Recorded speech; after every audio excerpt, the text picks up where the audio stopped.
Hello, on se retrouve aujourd'hui pour un test des petits produits que j'ai achetés donc chez Lidl. Je vous avais dit que je les testerai tout de suite derrière pour vous les montrer. Donc on va commencer par les feutres aquarelles qui étaient vendus dans les petites boîtes comme ceci, donc par 6, où on avait donc des couleurs vives classiques. On avait les tons de vert et de brun et les tons pastel. Donc je vais en essayer un ou deux de chaque boîte pour voir ce que ça donne. Donc je vais prendre le côté pinceau comme ça, je vais l'appliquer sur mon papier aquarelle. Et avec mon pinceau à réservoir d'eau, alors j'en ai pris un de chez Action, tout simple.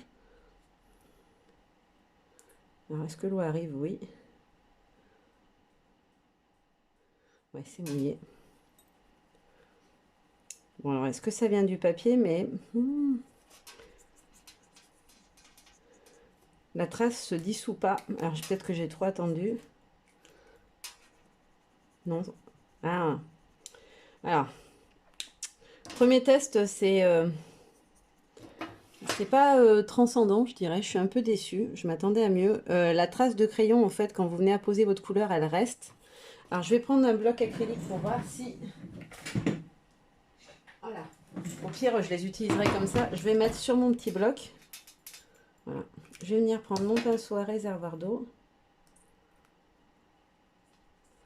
Ouais, c'est beaucoup mieux. Voilà, si vous le faites comme ça, il n'y a pas de souci. Par contre, si vous faites le trait directement sur votre papier, le rendu n'est pas très joli. Par contre, la couleur n'est pas vilaine. Je vais en essayer une autre. Je vais essayer un ton de vert pour voir.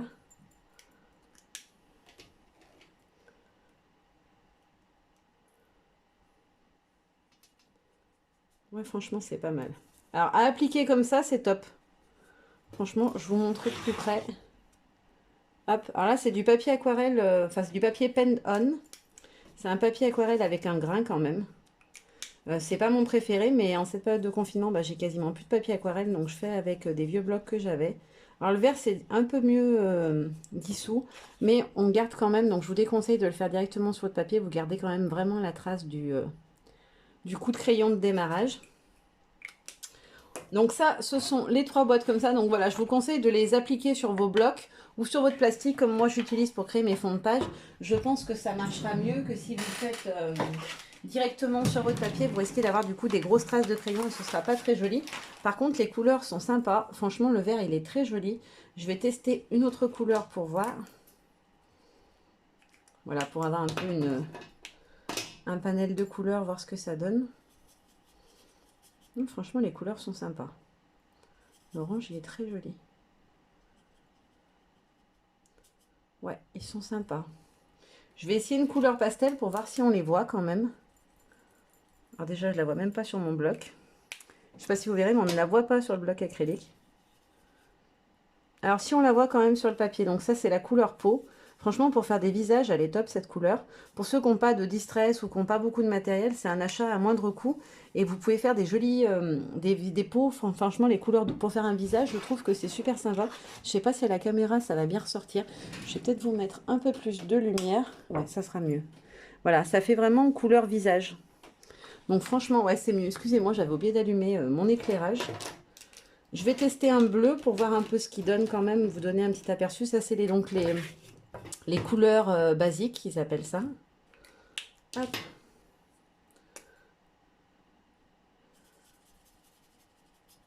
Alors, je fais tout avec le pinceau à réservoir d'eau, c'est les lots de chez Action. Comme ça, je vous fais avec du matériel voilà, que vous pouvez trouver en totalité. Et très joli le bleu aussi.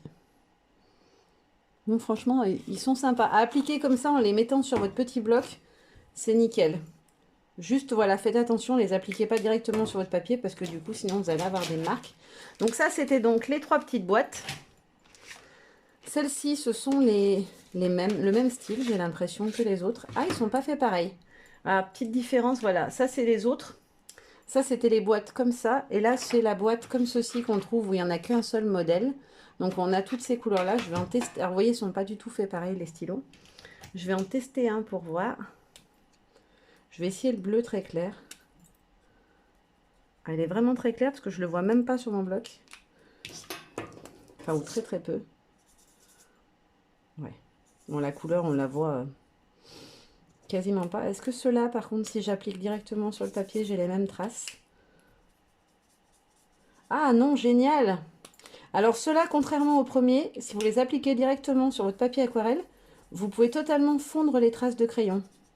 Je vais vous montrer de plus près que vous puissiez voir. Ah, génial, ouais, ça c'est top. Voilà, là, j'ai pas de traces de crayon, contrairement à ceux-ci où j'avais les traces de crayon. Donc, du coup, les crayons vendus crayons aquarelle fonctionnent moins bien que ceux qu'ils appellent watercolor pen. Comme ça, voilà, vous savez un petit peu ce qui est le mieux à acheter. Donc, franchement, pour l'instant, mes préférés, ça va être ceux-là. Au niveau des couleurs, on a tout ça. Alors, moi, ce qui me manque, c'est peut-être un peu un violet. Même si en mixant, peut-être qu'on peut l'obtenir. Hein, c'est pas gênant, mais je trouve que ça aurait été bien s'il y avait pu avoir une teinte de violet. Ça aurait été pas mal. Ensuite, il y avait les feutres fins. Alors, c'est des feutres fins tout simples. Hein. Je vais juste en tester un pour voir la qualité d'écriture. Ouais, ils sont super fins. Et ils écrivent bien, même sur un papier qui a des... Il a quand même pas mal de grains, ce papier aquarelle. Donc, on a orange, vert, noir.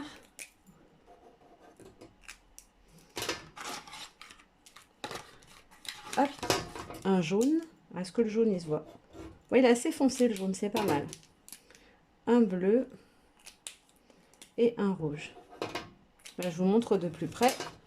Franchement, ils sont nickel. Moi, les feutres fins, comme ça, j'aime bien, notamment pour écrire dans mon planeur. Alors, j'ai les Pen 88, il y a beaucoup, j'ai déjà beaucoup de couleurs.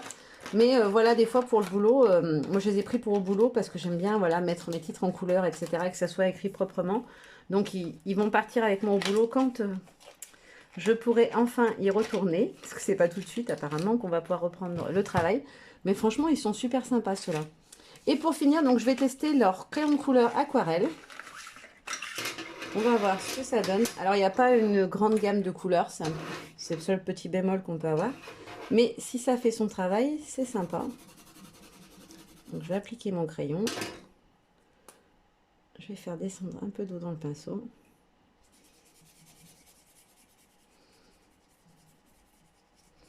Alors, ça se diffuse, ça se dissout, ça se dilue très bien.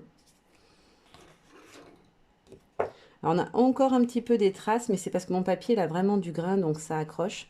Mais franchement, ça se diffuse nickel, ça s'aquarelle facilement. Je vais tester une couleur un peu plus foncée. Comme ça, vous verrez mieux.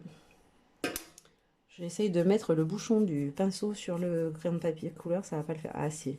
Regardez, les traces s'en vont complètement. Non, franchement, ils sont très bien. Alors, les petits traits que vous voyez, c'est pas les crayons qui les font. Hein. C'est mon papier qui est comme ça. C'est un papier avec du grain.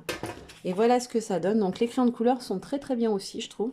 Les couleurs sont jolies. On va tester un bleu pour voir. Histoire de terminer. Et peut-être un jaune pour voir s'il ressort ou pas.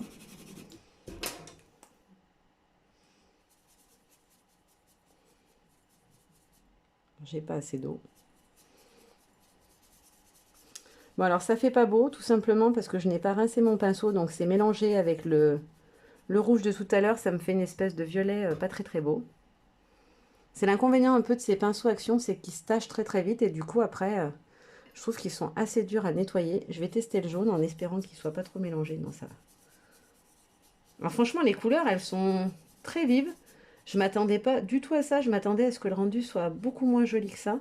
Alors j'ai rajouté beaucoup d'eau, c'est pour pouvoir, voilà, estomper un peu la couleur. Alors mon pinceau, moi je le nettoie comme ça, je le frotte sur ma lingette, ça enlève tout le surplus. Hop. Et après, pensez bien à remettre votre pointe en forme tout le temps quand vous utilisez un pinceau, que ce soit un pinceau réservoir d'eau ou un autre. Et voilà ce que ça donne pour les crayons de couleur. Donc franchement, si je dois vous conseiller, je vous conseillerais soit de prendre les crayons de couleur, voilà, qui étaient vraiment au niveau rapport qualité-prix le moins cher et qui ont un rendu qui est très sympa. Et après, ceux-là. Les watercolor pen, la boîte noire et blanche, parce qu'ils sont vraiment très bien, ils se fondent super bien. Après, ceux-là sont géniaux, les 3 petites boîtes comme ça à l'unité, d'ailleurs je vous l'ai dit, il m'en manque certainement une ou deux. Ceux-là sont très bien. Mon seul bémol, c'est que du coup, bah, ils se mélangent pas très bien. Voilà. J'espère que ce petit test vous aura plu et vous aura donné des petites idées. Et comme je vous l'ai dit la dernière fois, voilà, on ne sort pas pour aller acheter du scrap. C'est si on fait ses courses chez Lidl pour l'alimentaire, puisque c'est les seuls achats qui nous sont autorisés. Pardon. Voilà, vous pouvez vous faire un petit plaisir. Et voilà, ça fait du bien au moral en cette période un petit peu compliquée. Voilà, je vous fais de gros bisous et je vous dis à très bientôt. Bye bye!